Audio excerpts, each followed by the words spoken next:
সাকা চৌধুরী একসময় আন্তর্জাতিক অপরাধ ট্রাইব্যুনালে দাঁড়িয়ে বলেছিলেন, এই ট্রাইব্যুনাল যেন টিকে থাকে জজ সাহেব, একদিন এখানে হাসিনারও বিচার হবে। তবে সাকা চৌধুরীর সেই কথাগুলো হয়তো অনেকেই উপেক্ষা করেছিল, কিন্তু আজ তা সত্য হয়ে ফিরে এলো। শেখ হাসিনার বিচার কাজ সম্পন্ন হয়েছে একই আন্তর্জাতিক ট্রাইব্যুনাল থেকে। 17ই নভেম্বর ছিল সেই দিন, কিন্তু অবাক করা বিষয় হলো এই 17ই নভেম্বর ছিল শেখ হাসিনার বিবাহ বার্ষিকী। তাই মানুষ বলছে এই দিনে তাকে এমন একটি সারপ্রাইজ দেওয়া হয়েছে ইউনূসের পক্ষ থেকে, অথচ শেখ হাসিনার বিচারের রায় দেওয়ার কথা ছিল 13ই নভেম্বর। কিন্তু তা বাড়িয়ে 17 তারিখ কেন করা হলো তা এখন পানির মতো পরিষ্কার। সোশ্যাল মিডিয়ায় মানুষ বলছে সবকিছু মুখে বলতে হয় না, জ্ঞানের জন্য ইশারাই যথেষ্ট। এমন একটা দিনে শেখ হাসিনার রায় হবে তা অনেকেই ভাবতেও পারেনি। এদিকে শেখ হাসিনার জন্য দরদ উতলে পড়েছে ভারতের বিজেপি নেতাদের। ভারতের পশ্চিমবঙ্গের বিজেপি প্রধান শুভেন্দু অধিকারী বলেছেন, এই রায় দেওয়া হয়েছে পাকিস্তানের নির্দেশে, এটি কার্যকর হবে না। আর শেখ হাসিনার রায়ের পর তো কষ্টে বুক ভেঙে পড়ছিল তার পক্ষের আইনজীবীর, যে কারণে কষ্ট ঢাকতে দাঁত কেলিয়ে হেসেছেন তিনি।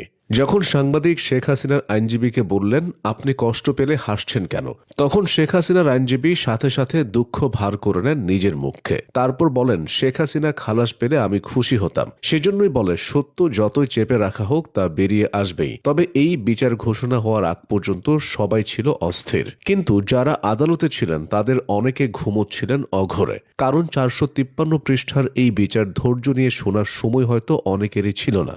আর এটা বাংলা সিনেমার কোনো দৃশ্যও না যে জজ 2 লাইনে বিচার শেষ করবে। কিন্তু যাকে নিয়ে এত আলোচনা, তার বক্তব্য না শুনলে তো হয় না। নিজের বিচারের রায় নিয়ে প্রতিক্রিয়া দিয়েছেন শেখ হাসিনাও। তিনি বলেছেন, আমার বিরুদ্ধে ঘোষিত রায়গুলো একটি অনির্বাচিত সরকারের প্রতিষ্ঠিত এবং পরিচালিত কারচুপিপূর্ণ একটি ট্রাইব্যুনাল থেকে দেওয়া হয়েছে, যার কোনো গণতান্ত্রিক ম্যান্ডেট নেই। তাই হয়তো শেখ হাসিনার বিচার নিয়ে আওয়ামী লীগের তেমন কোনো মাথা ব্যথা নেই। এদিকে জাতিসংঘ বেশ বড় একটি বিবৃতি দিয়েছে শেখ হাসিনার বিচার নিয়ে।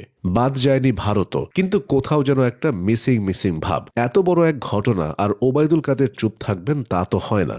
তাই তো মুখ খুলেছেন তিনিও, চিরচেনা ভঙ্গিতে বলেছেন, আমাদের নেত্রী শেখ হাসিনা কোনোদিন মাথা নত করেননি, নতি স্বীকারও করেননি, কখনো তা করবেনও না। এদিকে এনসিপি নেতা নাহিদ ইসলামও রসিকতা করতে ছাড়েননি। তিনি বলেছেন, রায় কার্যকর হলেই আমরা শান্তি পাব। অন্তর্বর্তী সরকারের নিরাপত্তা উপদেষ্টা ভারত সফর করছেন, আমরা আশা করব তিনি শেখ হাসিনাকে নিয়ে দেশে ফিরবেন। আর দীর্ঘদিন পর শেখ হাসিনা পুত্র জয় মুখ খুলেছেন রায়ের পর, সরাসরি কি দিয়ে বসেছেন এবার তিনি। এমনকি বলেও দিয়েছেন আওয়ামী লীগ ছাড়া নাকি নির্বাচন হতে দেবেন না।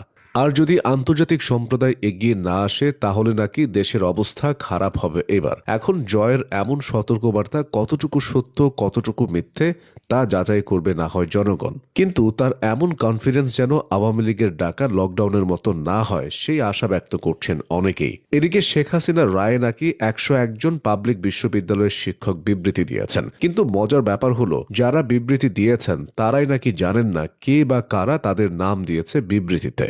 তবে রাজনীতির শেষ বলতে কিছু নেই, রাজনীতি একটি চলমান প্রক্রিয়া। সামনে এখন কি হয় সেটা না হয় ভবিষ্যতই বলবে।